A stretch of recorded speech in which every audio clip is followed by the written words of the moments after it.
Hi, this is Marie and I have another mini video for you today. Hope you enjoy and let's get started. A couple weeks ago I colored this adorable image by Saturated Canary called Emma, and we did a medium skin tone. Christina, one of our Marker Pop viewers and members, asked that I show how I did the hair, the curly hair. So I colored this Emma up with a little blue dress this time, and I used the same exact skin tone, and we're going to start with this curly hair. And since our videos are often about color combos, I'm using a Y11, Y21, E97, and E99, and you can choose to use more or less depending upon your preference. Now there are three things that's going to help you with your skin tones, and that is number one, being consistent with your light source. I'm going to have mine come in this time from your upper left hand corner, but you can change that around as much as you like. Just be consistent throughout your entire image. And it's amazing how a different light source will give you a very different look. I'm having mine come from that upper left. So the second will be to begin by establishing a very light base coat. You're going to want to do this, it's very, just lay the color down. It isn't like taking a lot of time blending and covering every single bit. You're just laying a base coat. You're saturating your paper so that your blending happens better. Now I'm going to take my midtone and start establishing where I want to have my highlights, and this is just a way in which I map it out, and that way I can change it if I'm not liking how this is going to look. Can always go over it with a darker color. So I want to map my shadow areas over on my lower right hand side, left hand side, and darkening the area of the braids where it'll be in shadow. And now I'm taking my darker mid-tone and I'm darkening those areas up just right on top, not blending out quite as much. Again, just getting a feel for how I really want the shadows to be. The third thing that is extremely important with coloring curly hair is making little squiggly marks. And I start this in my shadow areas, and I will use it sparingly and keep darkening it as I'm looking at my image to make sure that I don't obscure my highlights. Now I'm going to take my shadow side color, my very darkest, and apply that in the very darkest area that I've already mapped.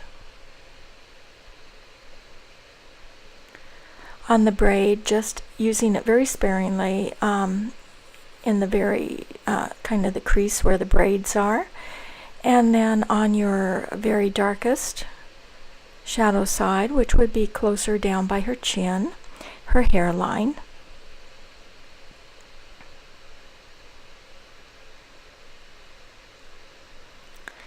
You can always add more. You cannot subtract color.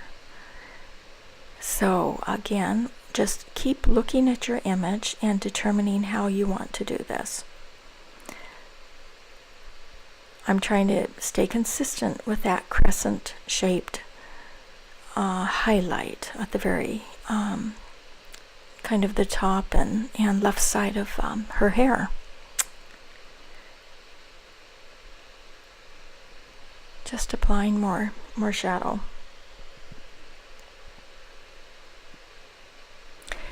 Keeping Being consistent with the little squiggly marks, but making sure that you do not overblend. You don't want to lose that yellow highlight that you applied as your base coat. Okay, I'm going to put a little bit more on top here. I think it's looking a little yellow. Normally I may apply a little bit more shadow, but I'm exaggerating the highlights a little bit more for the purposes of the video. But again, it's your preference. Everyone has a little bit of a different take on how they like their highlights and their shadows, but you get the general idea. Getting those curls in fluffy. I'm so jealous. I wish I had hair like that. Now you see the little spiral coming out. I'm going to take a multiliner, 0.3 with a very fine tip, and it's a sepia tone, blends nice with our color combo, and I'm just going over the top of the little squiggly lines to allow them to have a little more definition.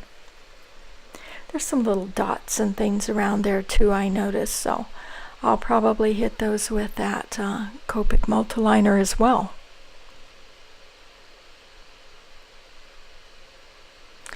This is what makes coloring fun, is just adding your own kind of ideas and creativity. This image lends itself to so many different backgrounds. And for those of you who know me, I am totally addicted to backgrounds. I try to put something on all my pictures. I have them on my nails, I have them on my wall. I try to put a background on everything. So it's no surprise that I love this background that's already established for you. I'm just darkening it up. Again, that highlight, the crescent area there, I would normally put a little bit more darkness in there and shadow, but again, I was trying to exaggerate the highlights for the video. With your sepia tone with curls, you can add a little bit more definition in some of those curls with your multiliner as well. I'm going to take a blue multiliner.